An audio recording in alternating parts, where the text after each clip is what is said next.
देख रहे हैं अंबर टाइम। रतलाम रेल मंडल में भारी बारिश के बाद हुए लैंडस्लाइड की वजह से दिल्ली मुंबई रेल मार्ग का अब ट्रैक बाधित है। शनिवार शाम अमरगढ़ पंचपीपल्या स्टेशनों के बीच ट्रैक धंस गया था, जिसकी मरम्मत का कार्य युद्ध स्तर पर जारी है। 400 से ज्यादा मजदूर, इंजीनियर्स और रेलवे एक्सपर्ट रेलवे ट्रैक को दुरुस्त करने में जुटे हैं। 3 दर्जन से ज्यादा ट्रेनें प्रभावित हैं। ये सभी ट्रेनें डाइवर्ट कर चलाई जा रही है। साथ ही कई ट्रेनों को निरस्त और शॉर्ट टर्मिनेट भी किया है। इस हादसे की गंभीरता को देखते हुए रेलवे बोर्ड डायरेक्टर और महाप्रबंधक RN सुनकर भी रतलाम पहुंचे और घटना स्थल के लिए अमरगढ़ रवाना हुए हैं। इसके पहले शनिवार सुबह इसी अप ट्रैक पर चट्टाने गिरने से दर्शन एक्सप्रेस का इंजन पटरी से उतर गया था। ट्रैक क्लियर करने के कुछ घंटे बाद ही इसी अप ट्रैक पर 3 किलोमीटर रतलाम की तरफ स्थित रेलवे ट्रैक की मिट्टी बह गई। इन दोनों हादसों की वजह से हजारों रेल यात्रियों को दिक्कतों का सामना करना पड़ रहा है। घटना को लेकर रेलवे बोर्ड महाप्रबंधक श्री सुनकर ने कहा है कि ऐसी घटनाएं होनी नहीं चाहिए। ऐसी घटनाएं रोकने के लिए जो जरूरी फैसले लेने होंगे वो हम लेंगे। सर, जिस ट्रैक पे 160 की स्पीड से ट्रेन चलाने की योजना है, वहाँ अगर पत्थर गिरने से पूरे रूट को बंद करना पड़े, क्या प्लानिंग नहीं करनी पड़ेगी? ऐसा है, देखिए, अगर एक्सेसिव बारिश हो रही है और इस तरह की घटना हो रही है जैसे आप देख रहे हो, 350 मिलीमीटर की बारिश अगर एक दिन में है और अनएक्सपेक्टेड इस महीने में, जो कि बहुत ज़्यादा है, और उससे में कंसनट्रेटेड बारिश में ऐसा भी नहीं है कि 350 मिलीमीटर एक दिन में, वो 1-2 घंटे में अगर कंटिन्यूस बारिश हो जाए तो ये घटना कहीं भी होने की वो रहता है। मतलब ये नहीं है कि इसके लिए हम ये कह सकें कि हमें बिल्कुल ध्यान ही नहीं देना चाहिए, लेकिन एक तरह से देखा जाए तो ये बिल्कुल ही ठीक नहीं है। उसके लिए जितने भी प्रोटेक्टिव मेजर्स हैं वो लेने है। इसका पेट्रोलिंग का सिस्टम अपने यहाँ चलता ही है, उसको और भी इंटेंसिफाई करने की ज़रूरत है। वैसे तो देखा जाए तो पूरा बरसात का महीना चला ही है, पिछले सालों में भी कभी इस तरह की घटना हुई नहीं, और वहाँ पर वैसे भी पेट्रोलिंग होती है, तो ऐसा होना नहीं चाहिए। लेकिन प्रयास अभी देख करके कि क्या स्थिति है, क्या और रीजन है, उसको देखा जाएगा और जो भी करेक्टिव एक्शन लेना है वो लेना है। सर, आप रेलवे बोर्ड इंफ्रा हैं, तो आपने इसमें क्या नया नवाचार किया अभी पद संभालने के बाद? सारे जगह पर तो आप देखिए ना, आप आज की डेट में भारतीय रेल के कोने कोने में जहाँ भी देखेंगे, पहले आप देखें कि 2000 किलोमीटर की लाइन बनती थी एक साल में, आज हमने पिछले साल में 5000 किलोमीटर बन गया। अभी इस साल में इतना अच्छा जगह, इतनी अच्छी प्रोग्रेस चल रही है, करीब करीब अभी तक में ही 1200-1300 किलोमीटर का जो है ओपनिंग हो चुकी है। सारे जगह काम चल रहा है और इस समय क्या है, फंड्स की कोई प्रॉब्लम है नहीं है। आप देखें कि करीब करीब 2.4 लाख करोड़ का अलॉटमेंट है इस साल में, केवल इंफ्रास्ट्रक्चर के लिए 2.41 लाख का अलॉटमेंट है। उसमें से करीब करीब 50% हम लोग खर्च कर चुके हैं, तो काफ़ी अच्छा चल रहा है। पैसे की कोई कमी है नहीं है। कार्य हर तरह से हर जगह पर, चाहे आप ट्रैक का काम हो, चाहे आपका स्टेशन बिल्डिंग्स का काम हो, ब्रिजेस का काम हो, RUBs का काम है, किसी तरह का भी काम नहीं है। आपके जो सिग्नलिंग में मॉडिफिकेशन हो रहा है, PIs नए लग रहे हैं, चाहे आप जिस तरह चीज़ को देखें, हर जगह तो काम हो रहे हैं। रोड साइड में आप डेवलपमेंट देख रहे हैं, सारे एक कोई भी ऐसा क्षेत्र नहीं है जिसमें कि डेवलपमेंट नहीं हो रहा है। पैसे की भी इस समय कोई कमी नहीं है। रिद्धि सिद्धि के दाता सिद्ध विनायक भगवान श्री गणेश जी मंगलवार को घरों पर विराजेंगे। श्री गणेश जी के आगमन के साथ ही 10 दिवसीय गणेशोत्सव की शुरुआत हो जाएगी। मंगल मूर्ति की स्थापना के लिए शहर में छोटी बड़ी हजारों प्रतिमाएं बिक्री के लिए लाई गई हैं, जो धार्मिक आस्था के साथ खरीदी जा रही है। इंदौर के अलावा शहर में भी मूर्तियों का निर्माण किया गया है। कलाकारों द्वारा मंगल मूर्ति को सुंदर आकृतियां दी गई है। मूर्तियों को आकर्षक बनाने के लिए उन पर सजावटी सामग्रियों से सजावट भी की गई है। वहीं सजावटी सामान भी बेचा जा रहा है। हर मूर्तिकार और व्यापारी बढ़ती हुई महंगाई से लागत बढ़ने से चिंता में है। महंगाई के कारण मूर्तिकार को मेहनत का मुनाफा कम ही मिल रहा है, जो लागत मूल्य में ही मंगल मूर्ति बेचकर संतोष कर रहे हैं। मंगल मूर्ति विक्रेता ने बताया, प्रकाश, कहाँ रहते हो?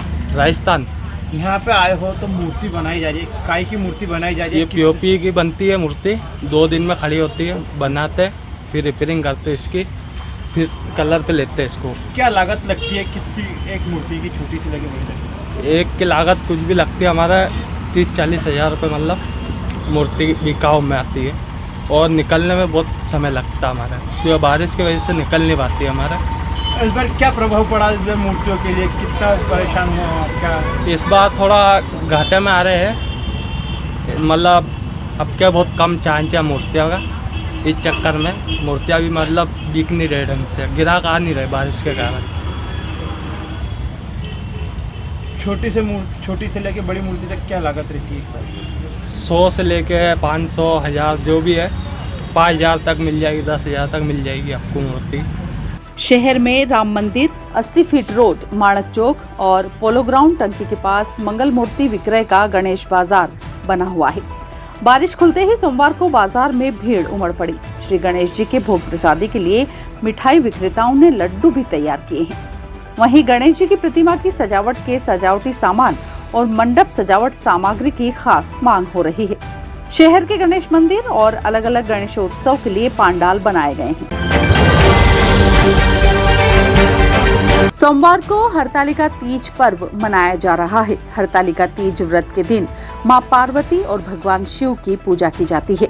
इस दिन सुहागिन महिलाएं अखंड सौभाग्य की प्राप्ति और परिवार की सुख समृद्धि के लिए निर्जला व्रत रखती हैं। सुहागिन महिलाओं के अलावा अविवाहित लड़कियां भी इस दिन मन चाहे वर की कामना के लिए हरतालिका तीज का व्रत रखती हैं। हरतालिका तीज पर महिलाएं व्रत रखते हुए भगवान शिव और माता पार्वती और गणेश जी की पूजा आराधना करती हैं। मान्यता है कि इस व्रत को करने से शिव जी और मां पार्वती का आशीर्वाद प्राप्त होता है, साथ ही सभी मनोकामनाएं पूरी होती हैं। रात से शुरू होने वाली हरतालिका तीज की पूजन अगले दिन तड़के सुबह तक चलती है। महिलाएं इस पूजन में मंदिर में एकत्रित होकर सामूहिक रूप से पूजन करती हैं। हरतालिका तीज पर बाजार में खासकर महिलाओं की भीड़ रही। माणक चौक में महिलाओं ने पूजन सामग्री और सुहाग सामग्री की खरीदी की।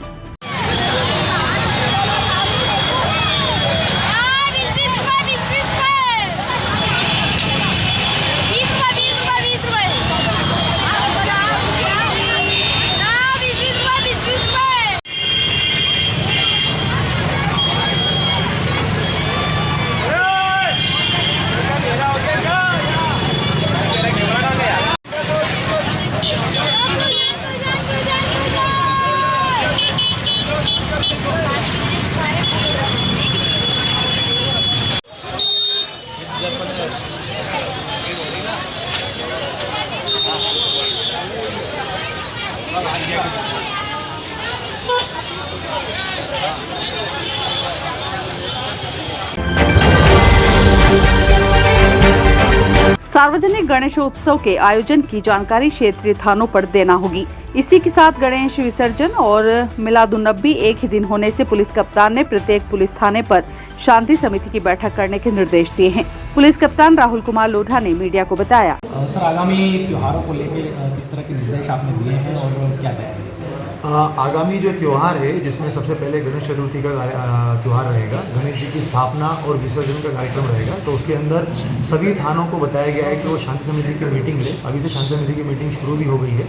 साथ साथ में जितनी भी जगह पे गणपति जी की स्थापना होगी, उसके संबंध में एक प्रोफार्मा भर के जो है वो प्रत्येक संस्थापक मंडल को देना होगा थाने में, जिसके अंदर उसका आयोजनकर्ता कौन है, कौन कौन लोग उसकी देखभाल करेंगे, वो सारी चीज़ें रहेगी और उसकी परमिशन बकायदा जारी होगी।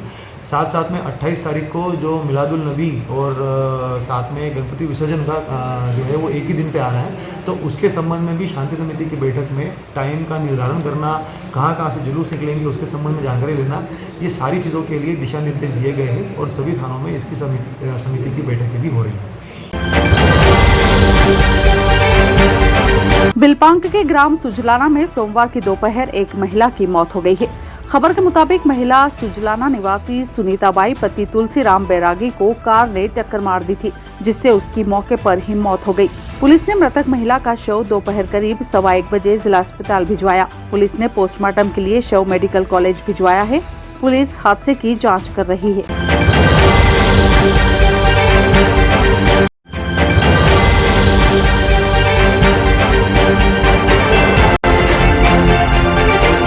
आप देख रहे हैं अंबर टाइम।